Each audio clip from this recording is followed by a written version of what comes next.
This was followed on 4th August 1936 by the long jump। ये 4th अगस्त 1936 का है, यहाँ पे लॉन्ग जंप है। Owens had nearly been disqualified from this jump. Owens जो है करीब करीब इसमें डिस्क्वालीफाइड हो गया था। His first 2 jumps in the qualifying round had been declared fall.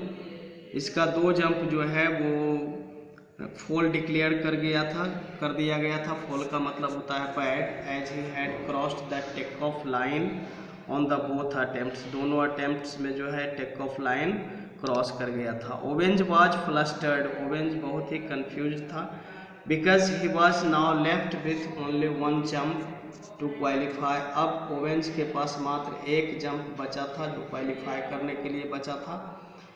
Eight this moment one of the other competitors, इसी समय एक दूसरा कम्पिटिटर्स जिसका नाम लूज लॉन्ग था, Luz Long decided to give him some advice. Luz Long जो है ये निर्णय लिया कि हम उसको जो है कुछ अपना सलाह देंगे।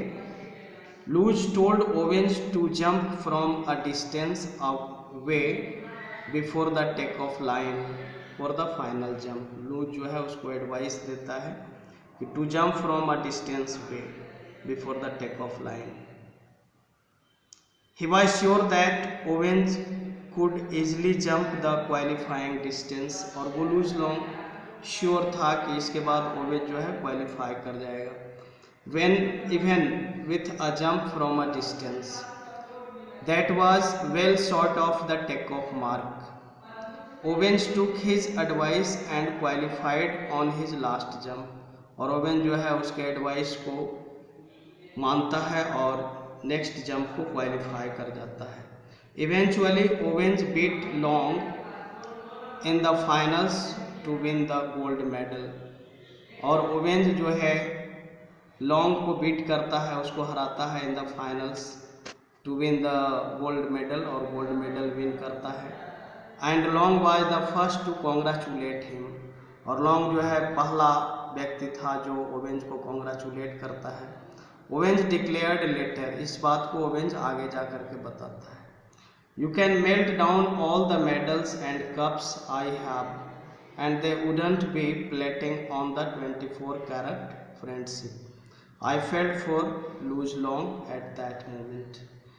तो अब लूज लॉन्ग के साथ ओवेंज की फ्रेंडशिप हो जाती है, बहुत गहरी दोस्ती हो जाती है। अब यहाँ पे ये कहा गया है कि अगर 24 कैरेट के जो मेडल्स है या कप्स को है, अगर उसको मेल्ट भी किया जाता है तो इसकी बराबरी नहीं कर सकता है। On 5th August 1936 Owen went on to win the 200 metre gold medal. 5th August 1936 को ओवेंज जो है went on to win 200 metre gold medal. And finally on 9th August 1936 the 4x100 metre relay sprint. Sprint का मतलब होता है इसमें बहुत ही fast running होता है, बहुत तेज़ी से दौड़ना होता है। Was won by the American team which included Owens. Owens भी उसमें शामिल था। This was an unbelievable achievement, ये बहुत ही अविश्वसनीय अचीवमेंट था। And was unequalled for 48 years till the 1984 Olympics. Jesse Owens, an underprivileged young man who could never have dreamt of this kind of fame, अब जेसी ओवेंज का इतना बड़ा achievement that taken the athletic world by a storm in the space of just 4 years. Unfortunately, this great athlete would never be seen again in amateur competitions, और फिर ये जो है आगे नहीं देखे गए। The financial situation of his family meant that he wanted to take advantage of his newfound fame to earn money। आगे वो जो है सिचुएशन के आधार पे पैसा कमाने के बारे में भी इनको सोचना पड़ रहा था। एज अ प्रोफेशनल एथलीट, ये प्रोफेशनल एथलीट बनना चाहते थे। who would be paid for participating in events। अब इनको जो भी पार्टिसिपेटिंग है उसके लिए पैसा पे करना चाहिए था, but this worked against him as Owens could no longer compete in international events like the Olympics, और आगे जा कर के ये इंटरनेशनल इवेंट्स में compete नहीं कर पाए, where only amateur athletes could participate, वहाँ पे जो है amateur athletics amateur athletes ही आगे पार्टिसिपेट कर पाते थे, जो एथलीट के शौकीन होते थे। amateur का मतलब शौकीन, fond of। This meant that there were fewer people willing to sponsor him, इसका मतलब बहुत ही कम लोग जो है इसके लिए स्पॉन्सर करना चाहते थे। And the large financial benefits that Owens was expecting never materialized. Towards the later years, आगे के दिनों में, आगे के सालों में Owens was appointed a goodwill ambassador।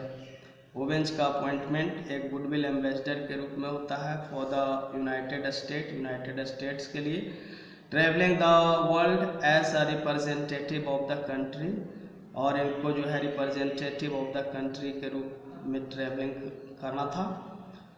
Owens later travel to Germany again for the 1972 Munich Olympics, और Owens जो है आगे चल करके फिर जर्मनी का ट्रेवल करते हैं, वो 1972 में जहाँ पे म्यूनिच ओलंपिक्स होना था। ओवेंस डाइड इन 1980, और इस तरह से ओवेंस की मृत्यु 1980 में हो जाती है, living an almost unparalleled benchmark for the later athletes, और आगे के लिए उन्होंने एक अनपैरेलल्ड बेंचमार्क छोड़कर गए जो उसको किसी ने पूरा नहीं कर पाया। Now the chapter is over, now you study the chapter again, read the books and answer the given questions. Thank you so much.